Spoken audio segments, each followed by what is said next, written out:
En México existe una casa de empeño muy famosa, una casa de empeño que es del gobierno, que se llama el Monte de Piedad.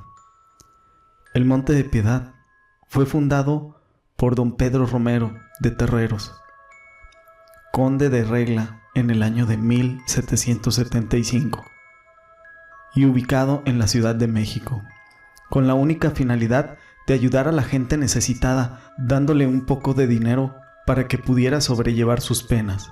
Don Pedro Romero no era un hombre aprovechado, sino más bien un hombre que protegía del mejor modo a los más pobres. De la misma manera era don Alejandro Ruiz, quien también creó un Monte de Piedad, aunque este lo hizo tiempo después en la ciudad de Puebla, en el año de 1890. Pero como gente aprovechada siempre ha habido en este mundo, no faltaron aquellos que vieron en dicho acto noble la mejor manera de conseguir ganancias a costa de la necesidad de muchísimas personas. Y así fue como abundaron en el país negocios que dejaban a sus avaricios dueños ganancias exorbitantes. Los fundadores en aquel tiempo de negocios llamados Montepíos no encontraron mejores aliados que las autoridades que estaban al servicio del gobierno de Porfirio Díaz, quien también se beneficiaba de una o de otra manera, otorgando permisos y licencias y toda clase de documentos legales que les permitieran la apertura de semejantes fuentes de dinero. Pese a los inspectores que se encargaban de observar que todo se manejara con rectitud y estuvieran en orden las casas de empeño del Monte de Piedad, esto no era posible, ya que generalmente entregaban a los pobres muy poco dinero por sus bienes. También era frecuente que el producto nunca volviera a sus manos, a las manos del legítimo propietario, porque los hábiles estafadores se quedaban con él y con el pretexto de que el plazo se había vencido, o daban por perdido el artículo por considerarlo de poco valor. Y obviamente todo lo que no se devolvía llegaba a manos de quienes regerenteaban dichos negocios de préstamo. Pero a pesar de esto, esta actividad crecía y crecía, mientras en las calles se iban fraguando las revueltas de la lucha revolucionaria.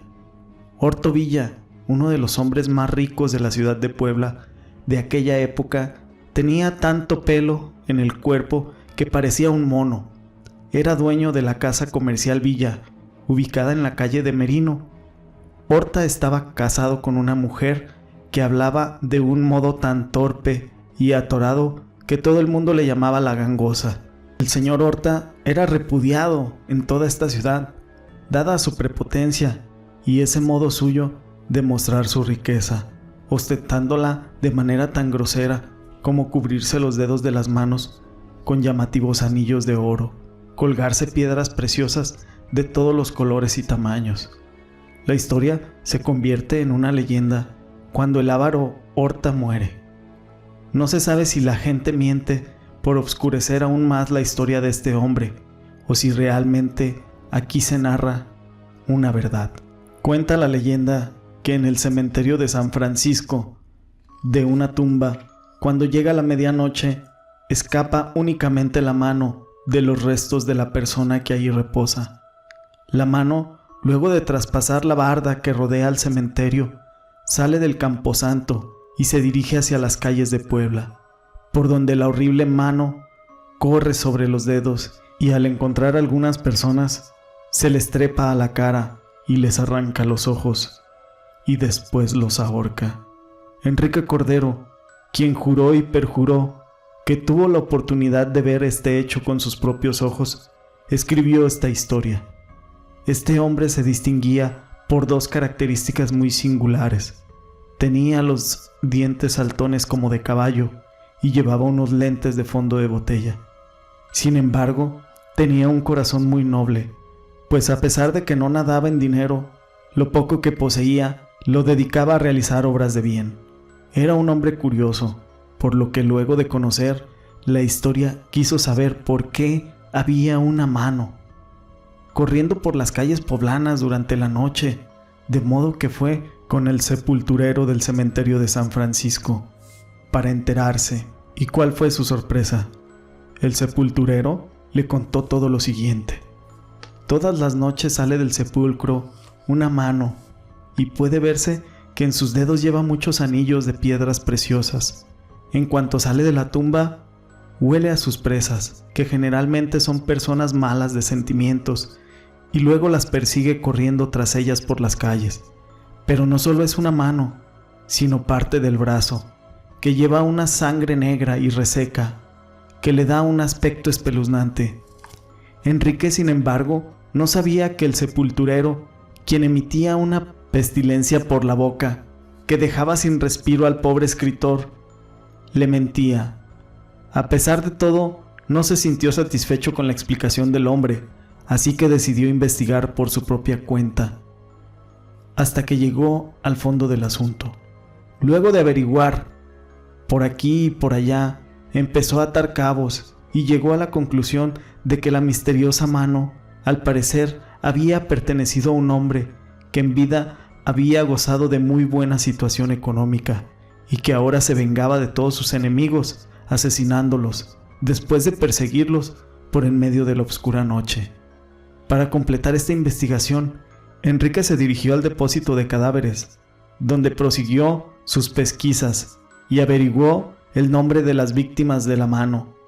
Y oh sorpresa, comenzó a hallar coincidencias entre ellos, cosas que hasta el momento las autoridades que investigaban los crímenes no habían encontrado. De todos los muertos que se habían encontrado, fueron 3 los que más llamaron su atención. Un indígena de apellido Zambrano, que fue el primero que murió. El segundo fue Venustiano y el tercero uno de los 2 hermanos, Calasanz. El elemento en común entre ellos era que se habían dedicado al asunto de los empeños. Los hermanos Calasanz, por ejemplo, tenían el Montepío más grande de todo Puebla, pero Cordero no se conformaba con los que iban sabiendo del asunto, ya que pretendía averiguar todo sobre el cómo había ocurrido la muerte.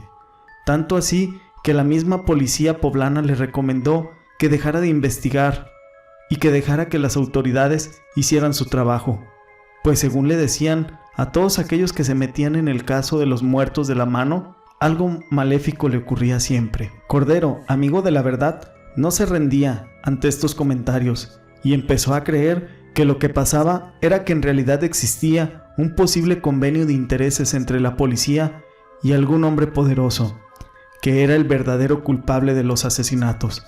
Decidió entonces ir al cementerio y ver qué era lo que ocurría. Para entrar al cementerio de San Francisco, Enrique trepó la barda y se sentó a esperar. Así permaneció durante un buen rato, hasta que sonaron las 12 campanadas en el reloj de la catedral. Y al ver que no había nada extraño y ya agotado por la espera, decidió que lo mejor era irse, por lo que se fue a su casa a dormir. Pero justo cuando iba a acostarse, escuchó en la ventana de su cuarto un ruido que poco a poco se hacía más audible. Parecía como si unas uñas desesperadamente estuvieran rasguñando el mosquitero de alambre. Cordero, valiente como era, no se asustó por aquella pequeñez. Pensó que se trataba de algún pobre e indefenso murciélago atrapado en el mosquitero. Entonces se acercó a la ventana con la intención de liberar al animal. Pero, oh nueva sorpresa, lo que le saltó directamente a la cara fue una mano peluda, que le dijo con voz de ultratumba: «Te mataré por meterte en lo que no te importa, por tratar de delatarme. Morirás porque eres un mal hombre». Al mismo tiempo que la mano le gritaba, le apretaba el cuello para matarlo. Pero Enrique Cordero fue más hábil que su enemiga y atinó a decir con todo su esfuerzo: «No puedes hacerme daño porque soy un hombre bueno». Y cuando terminó de pronunciar esas palabras, la mano peluda le soltó el cuello. La mano peluda, convencida de lo que Enrique decía y en vista de que no podía matarlo, decidió sacarle los ojos, para que ya no se metiera en lo que no le importaba. El hombre quedó con 2 huecos en la cara, de los cuales le escurría mucha sangre. La mano se retiró del lugar, dando grandes carcajadas. Enrique Cordero, entonces ya sin ojos, ya no pudo seguir trabajando, por lo que decidió que sería mejor refugiarse en un convento y dedicarse a la meditación y a la oración por el resto de su vida. Los rumores que en torno a esta mano peluda corrían era que esta presencia era el alma en pena, que estaba castigada por haber despojado a tanta gente pobre de sus bienes, razón por la cual un gran número de personas pretendieron cazarla, con la intención de apoderarse de las riquezas de ese extraño. También se decía que la mano peluda era el ánima del que en vida regenteara al Monte Pío, en la calle de Merino y la casa comercial de los Villa, y que por haber desvalijado a tanta gente pobre estaba condenada a penar.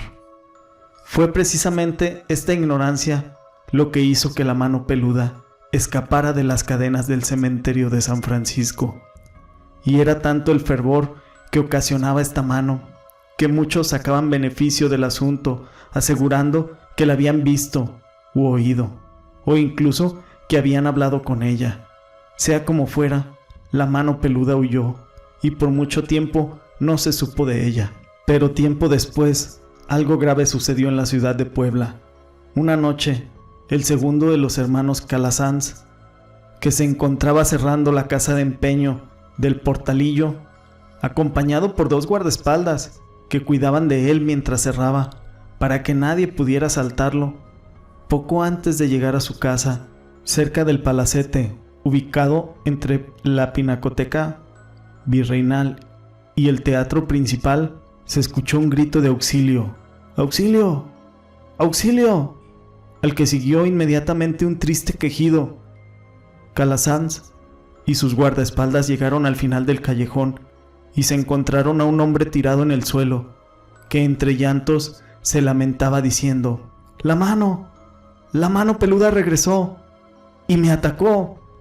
Los 3 hombres rieron a carcajadas, burlándose del hombre, pues sabían que la mano peluda no existía, ya que ellos eran los responsables de la leyenda que habían inventado con el propósito de ocultar los asesinatos de sus rivales.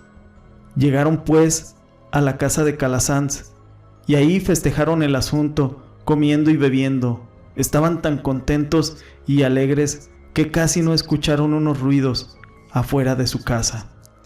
Pero el ruido, que era en un principio, no era muy intenso, pero poco a poco iba en aumento. «¡Ratas cochinas!», exclamó Calasanz, mientras el sonido había cambiado de lugar y provenía de la puerta principal. El guardaespaldas, que parecía más fuerte y astuto, sacó su arma y fue a ver qué es lo que pasaba. Abrió entonces la puerta y un brazo, apuntándolo ensangrentado y peludo, apareció a sus pies. Al principio, al guarura solo le produjo un asco horrible, pero al ver que la mano, con tantos anillos que se apreciaban muy finos, el asco desapareció y decidió recogerla y mostrársela a los otros 2 hombres. «Miren, alguien aventó esta porquería a la casa, y vean qué hermosos anillos».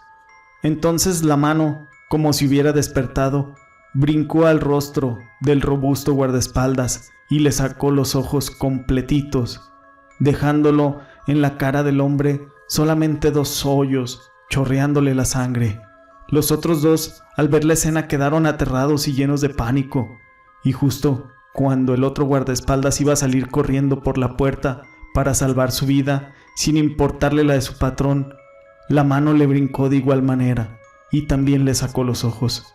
Sin embargo, si no hubiera sido por esto, Calasanz no hubiera podido escapar como lo hizo. Salió de la casa a todo correr y fue a buscar refugio detrás de la catedral. Todo Puebla pensaba que Calasanz había asesinado a sus 2 empleados, pero él negó todo, y en realidad él decía la verdad, pues no era él el culpable de aquellos asesinatos. Lo primero que hizo Calasanz fue vender cuanto poseía, y luego se fue a vivir a Atlixco para llevar una vida totalmente consagrada a la misericordia. Durante un buen tiempo, los hermanos Calasanz, antes de dormir, no dejaron de revisar toda la casa. Pedían, por todos los medios, que las puertas y ventanas permanecieran cerradas toda la noche, y además daban monedas a los pobres para que la mano peluda no se les apareciera. Fue esta la única forma de proteger su salud, pues ya suficiente miedo habían padecido cuando llevaban una vida poco noble. Esto fue Historias de Terror, y esta es la verdadera historia de la mano peluda. Recuerda, si te gustó el video, compártelo con tus amigos y déjame tus comentarios.